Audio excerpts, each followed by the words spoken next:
that Hersh, Seymour Hersh, Nordstream, NATO, Germany. Yeah, Crab, I'm using my thumbnail. What you gonna do? What up? Just for the stream. For the thumbnail, I'll use yours. But anyway, that's an inside baseball thing. Cy Hersh, Common Dreams, Indie Media Award honoree. Jake Johnson, one of my faves. Yeah, he's outstanding. So we all know that the U.S. had turned around and said that his article was bogus and that it was 6 Ukrainians in a boat that actually sabotaged the Nord Stream pipeline, right? Yeah, not so much. Sure. So Seymour accuses the U.S. of that pipeline that's cover up, a minimum of 270 foot down at night in a sailboat. Okay. So Jake Heavily Johnson writes this in very much newsy fashion in a follow-up to his explosive story accusing U.S. President Joe Biden of ordering the sabotage of the Nord Stream pipelines. Veteran U.S. journalist Seymour Hersh charged Wednesday that the White House, in collaboration with German Chancellor Olaf Scholz, is attempting a cover-up of its operation by feeding false alternative narratives to the press, most prominently the New York Times. God, where have I seen this playbook before? 2003 Iraq, Judith Miller. I mean, like literally. Yes? No, it was just, Eric said they probably had big pliers. Well, yes. Big pliers. That was, it got me. Hersh's initial reporting, which was based on anonymous sourcing, was quickly dismissed by the Biden administration, with State Department spokesperson Ned Price, tool of imperialism, calling the detailed February account quote-unquote false and suggesting that those who believe its version of events are naive and gullible. Sure. Hersh, who famously exposed U.S. forces' massacre of Vietnamese civilians in My Lai and the torture of detainees at Abu Ghraib in Iraq. Abu Ghraib. Okay, forcefully hit back at the Biden administration on Wednesday and criticized the American press for failing to push the White House on the September attack, which has major geopolitical implications. The German press certainly has. Of course. Quote, and this was out of the Substack, SeymourHersh.substack.com. This was a paid article. They do preview a good portion of it. Press aides for the White House and Central Intelligence Agency have consistently denied that America was responsible for exploding the pipelines, and those pro forma denials were more than enough for the White House press corps, he wrote. Yeah, we know. There is no evidence that any reporter assigned there has yet to ask the White House press secretary whether Biden had done what any serious leader would do: formally task the American intelligence community to conduct a deep investigation with all of its assets and find out just who had done the deed in the Baltic Sea. According to a source within the intelligence community, the president has not done so, nor will he. Why not? Because he already knows the answer. Of course he does. Yep. He knows.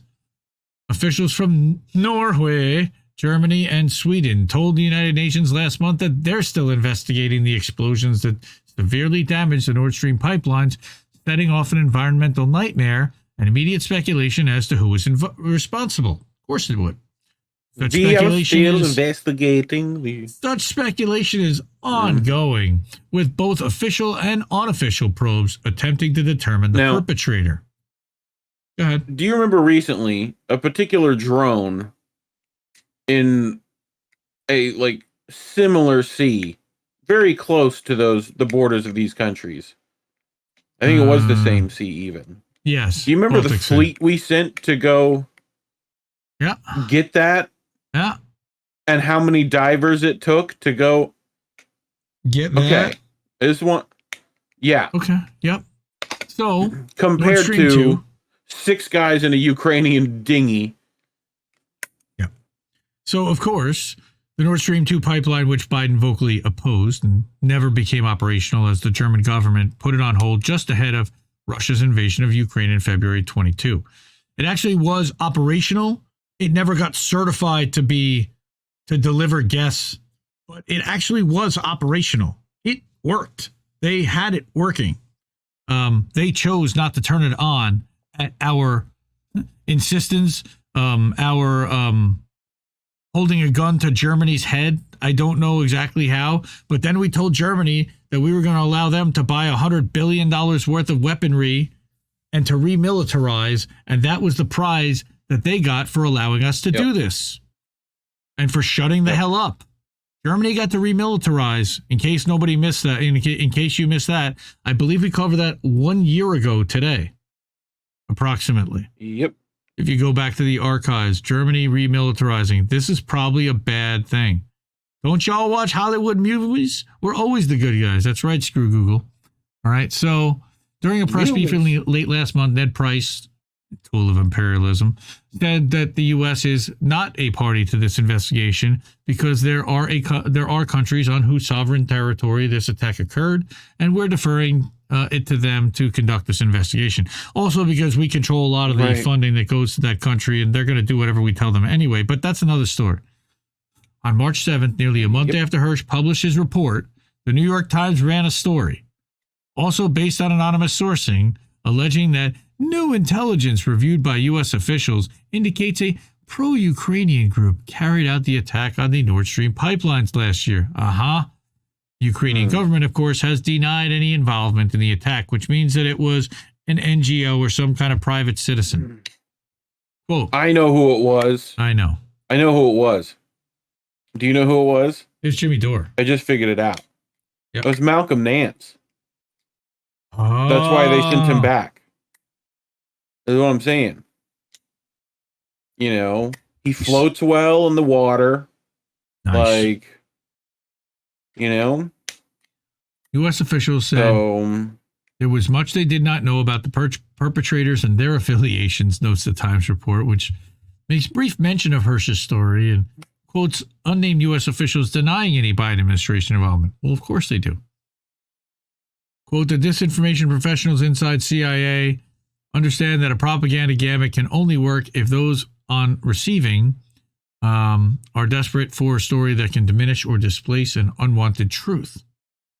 The same day as the Times published its story, the German weekly paper, Die Zeit, ran a report alleging that German investigators succeeded in identifying the boat that was allegedly used for the secret operation to sabotage the Nord Stream pipelines. Yeah, Moon of Alabama did that like 2 months ago. Yeah. Okay. It's said to be a yacht rented from a company based in Poland, apparently owned by 2 Ukrainians. Well, that might be, but it was leased by the U.S. government. According to the investigation, the secret operation at sea was carried out by a team of 6 people. It's said to have been 5 men and 1 woman, which might actually be true, but they might be American and they might be Norwegian. In his Wednesday piece, Hersh contended that the message of the Times and Die Zeit stories, both of which emphasized that much of the sabotage operations remains shrouded in mystery, which it isn't, was that the, quote, press and the public should stop asking questions and let the investigators unravel the truth. Yeah, we're going to drip that out in time. Stop asking questions. Yeah. Okay, again, Norway had a whole bunch of incentive because their shipments of natural gas to Europe have also increased since Nord Stream didn't go operational. Oh, yeah, there's that too. Holger Stock, who is the author of the report in Die Zeit, went a step further and noted that there were some in international security services who had not excluded the possibility that the yacht story was a false flag operation. Indeed, it was, Hersh alleged, citing an anonymous source inside the U.S. intel community. Of course it was.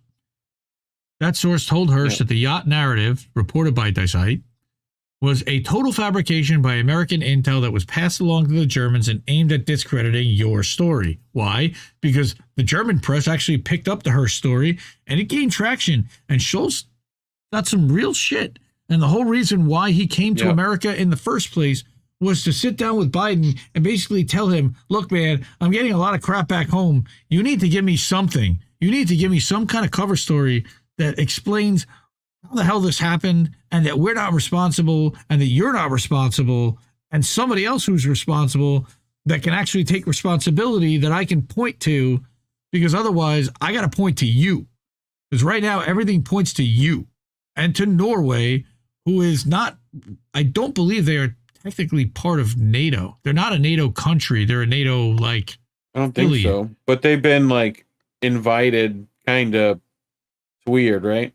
I'm not really sure what NATO's standing is, but that's effectively what's going on. They were trying to discredit the Hersh story. So Hersh went on to add that the disinformation professionals inside the CIA understand that a propaganda gambit can only work if those on the receiving end are desperate for a story they can diminish or displace an unwanted truth, right? And the truth in question is that President Biden authorized the destruction of the pipelines and will have a difficult time explaining away his action as Germany and its Western European neighbors suffer as businesses shudder, amid high day-to-day energy costs.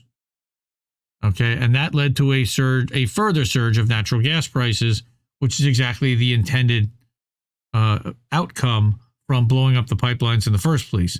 That, plus that Russia was unable to get around the sanctions and start delivering fuel to Europe against our wishes.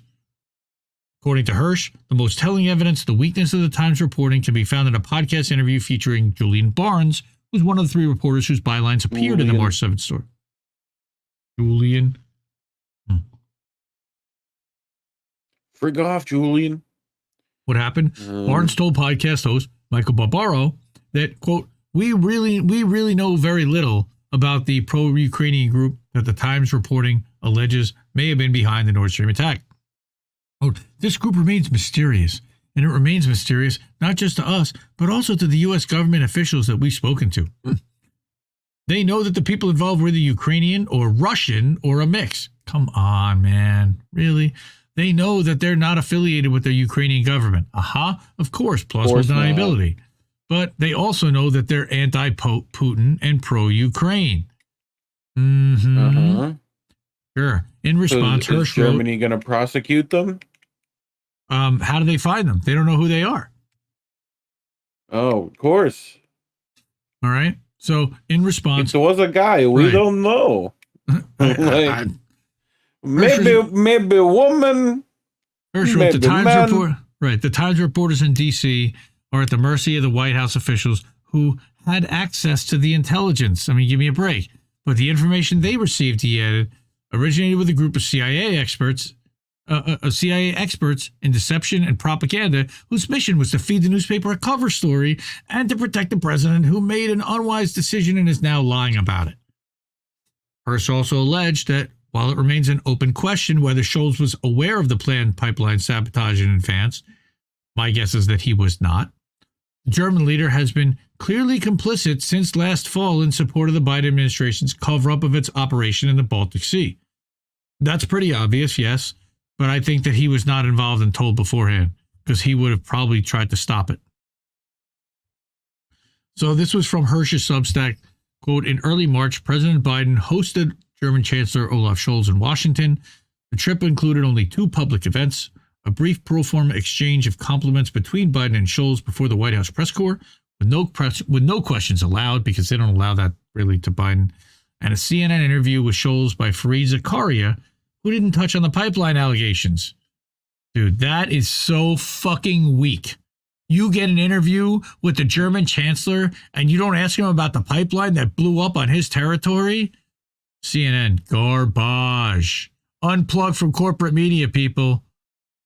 The chancellor had flown to Washington with no members of the German press on board, no formal dinner scheduled, and the 2 world leaders were not slated to conduct a formal press conference, as routinely happens to such high-profile meetings. Instead, it was later reported that Biden and Scholz had an 80-minute meeting with no aides present for much of that time.